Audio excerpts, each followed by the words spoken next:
What's up, y'all? It's Nubie. I'm back again. And,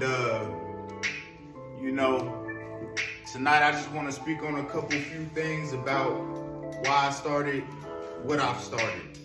And I'll probably go into depths on why I can't stop and why I feel like I need to continue to do this. First and foremost, I realized that I have a voice. I always have had a voice, right? And I know this because things that I would say, I would hear others say, and in those times when the Spirit would tell me to speak up and say something and I would seize up and not, I would hear others say it. Those times where I would hear God telling me this is what you need to do because I know where you're trying to go, and I wouldn't do it, He'd make the person next to me do it. You feel me? I've always had that in me. Always. Man, I just think that you should never let anyone else narrate your story. So I figured it was time for me to start narrating mine. Because personally, I don't care who you are, what you say. I don't care if you feel like you got $100,000 book, multi-million-dollar book. If I have to be a character in your book that I know that I'm not in real life, then I'm good on being in your book, because it's just your book. You feel me? In some people's book, Nubie might be an asshole. In some people's book, Nubie might be the one that saved them from doing something stupid.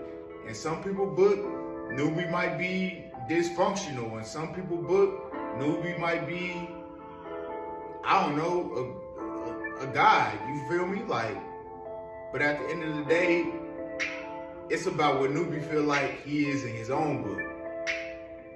And so, I was talking to some friends yesterday, right? They FaceTimed me out of nowhere. And I mean, honestly, that was the first time in a while where I just got dressed up and I took myself out to go have a nice meal. You feel me? I worked so damn hard, barely got time for myself, to myself, constantly on the go, on the move. Getting older, so I'm like, man, I really do need my rest at times where it's available to me. But last night I was just, I got pressed down a little bit. They called me.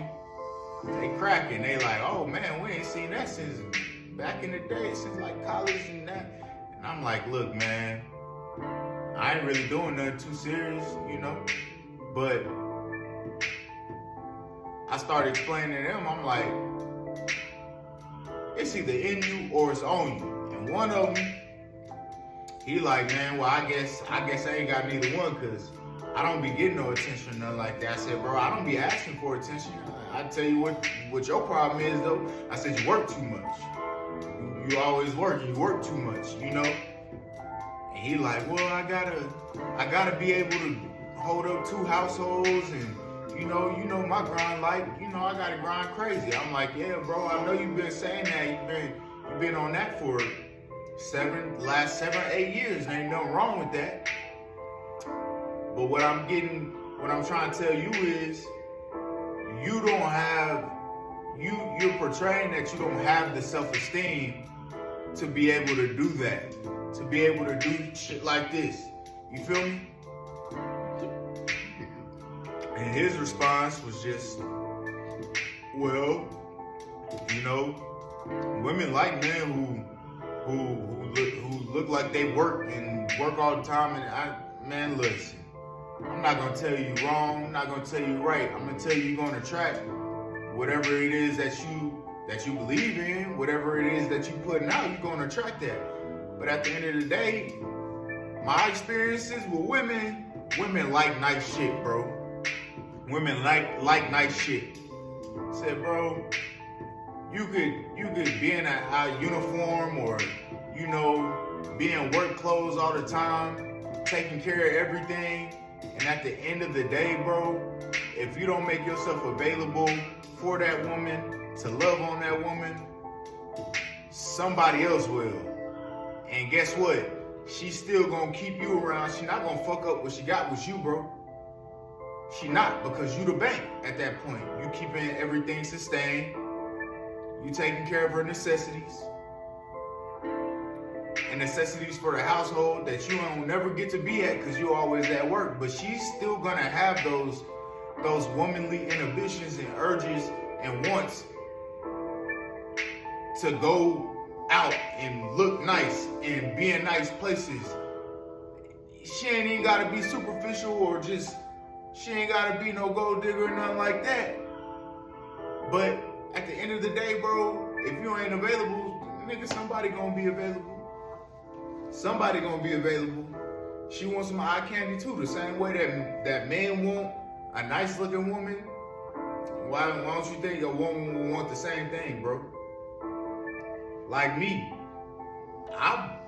last year, really not even year, really over the last 3-4 years, bro, I've lived in construction shirts, work shirts. They get covered in paint, they get covered in caulking, they get covered in sawdust, they get covered in all kind of materials because I work manual labor job. I work hard, bro. But at the end of the day, it's not about where I'm at, it's about where I'm trying to go. It's about where I'm trying to go. My end result is not about to be hammering in nails and doing manual labor at the age of 40. I'm sorry, it's just not, that's not what I want to do. If I don't have the liberty to get pressed down, get dressed up like this, ain't nothing wrong with looking good, feeling good, smelling good. There's nothing wrong with that. And I'm sorry, but I've done it before, but I ain't never gonna let nobody convince me otherwise that there is something wrong with that. Cause I'm gonna look at them like, why you want me to dim my light so I can fit in with you? Or why you want me to dim my light so you feel better standing next to me? Why? Why, when you have the same ability and capacity in you that you can reach this level? You see what I'm saying? I don't care if you doing renovations or building houses or anything like that. Then go do a renovation and some shit like this. Go, when you build houses, go to work and some shit like this for a couple days. And notice how your perception of yourself and how the world perceives you will change. It's not a superficial thing. Once again, it's not a conceited thing or being vain or nothing like that, bro. You simply feel like you are down because you allow yourself to be down. Like me, y'all see me, I'm in hoodies, I'm in hats, I'm in sweatpants, I'm in slides and basic kick around shoes in all of my videos. This is the first time I done press something like, matter of fact, let me get a little bit more comfortable, you know what I'm saying? Let me get a tad bit more comfortable. But this is the first time that I, you know what I'm saying, pop up in something like this on you. Right? Man, Nubie got a bunch of shit. Nubie got a bunch of shit that's just been sitting for over a year. Right? Now I was faced with a choice. Give all my shit away, start over new. Man, for what? I work hard for that. I don't have the time to be wearing it right now because I'm on go, I'm on road, I'm constantly moving. 10 to 14 hour days working. But at the end of the day, I know that I ain't about to be down clothes, street clothes all the time the rest of my life. That's not gonna be me, bro. I'm sorry, I don't care. You know, like I personally, especially young black man period, bro. There's nothing wrong with looking good. And by looking good, that don't mean you gotta be out there pressed down designer. That don't mean you gotta be out there in the latest. When I didn't have it, boy, I lived by it, bro. I would always, motherfuckers, people would love to play like Big Bank, Take Little Bank. When I ain't have it, I wasn't about to play that with you. But I tell you what I would do. I would be quick to tell you, bro. I got on a $15 hoodie. I got on some $30 jeans, and I got on, you know what I'm saying, some shoes probably cost $100, $110. And that chick that you want attention from, she giving me attention, bro, because it's not about what's on me, it's about what's in me. It's not about what's on me, it's about what's in me. And majority of the times, you probably sitting over there just, you know what I'm saying, fiending over her. You know what I'm saying? You sitting over there wide-eyed, wishing over her. And I'm sitting here like, I mean, we could be cool, but, you know, I ain't really, you know. I don't know.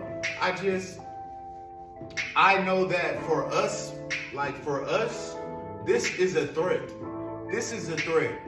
So though I work a manual labor job, when I show up like this, still moving ladders, still running data lines, still running fiber lines, still terminating and putting racks together, testing those lines, still throwing up field devices, getting them configured on networks. People look at me like, you crazy, bro, you ain't even dressed for this. Nah, I'm not dressed for this. Because it's not about where I'm at, it's about where I'm trying to go. What I'm doing right now, that shit just the obstacle. But I keep the end result on my mind. And there's nothing wrong with that. I don't see nothing wrong with that.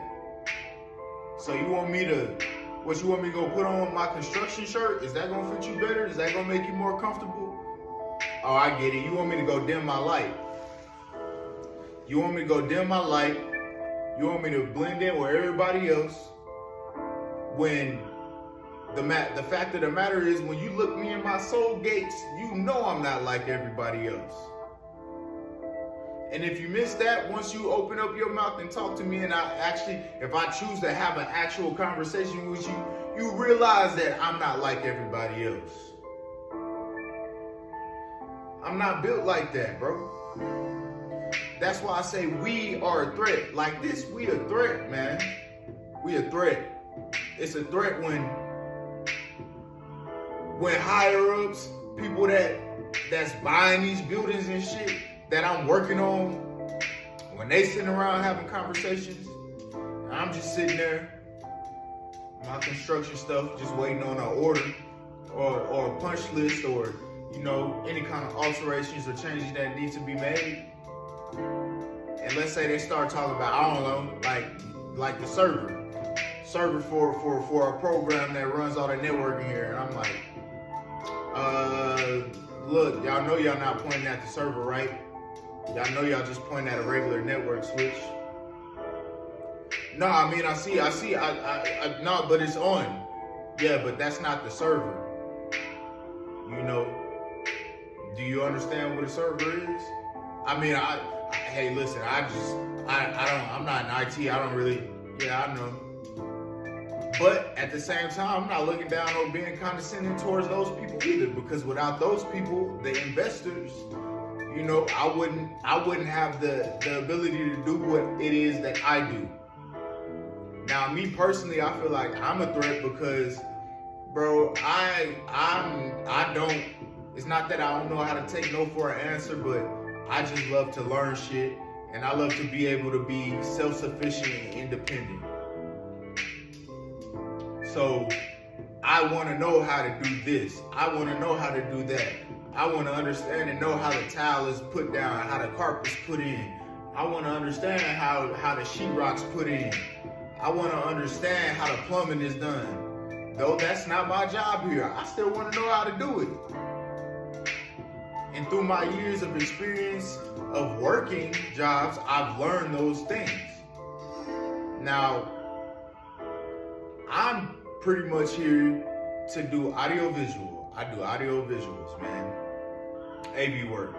Do lighting system, sound system, video walls, that type of stuff. Right? So when I go, even with the company that I work with, even when I go to them and I ask for certain things, hey man, let me get a list of the cameras, IPs. oh, well, they'll talk to me like it's something super complex to get their hands on or this or that. Hey, look, man, if you send me out here to put in all these cameras on this building, why would I want to call somebody else to have them talk me through how to aim them and what to look at and this and that, bro? I already have the experience doing that. I'm telling you, give me the keys. I already know how to drive this. Because if you don't, then I'm going to go through and I'm going to default all these cameras and I'll set them back up and configure them. So that way I can be able to log into them.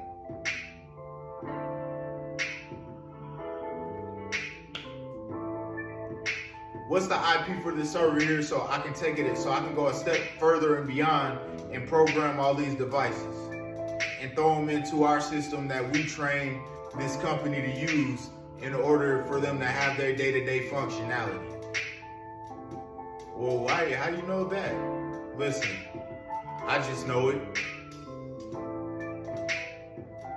Do you understand that? Do you understand that? Like, we are a threat when we won't allow ourselves to be boxed in. I don't care what I look like. I don't care what I talk like. I don't even care how I behave sometimes. Cause truth be told, the same people that point the finger at you and be like, don't behave like that, man, you be surprised the conversations they have in their office amongst the people that they consider their peers. You'll be surprised. You will be surprised. In all reality, man, I don't be trying to cause no ripples.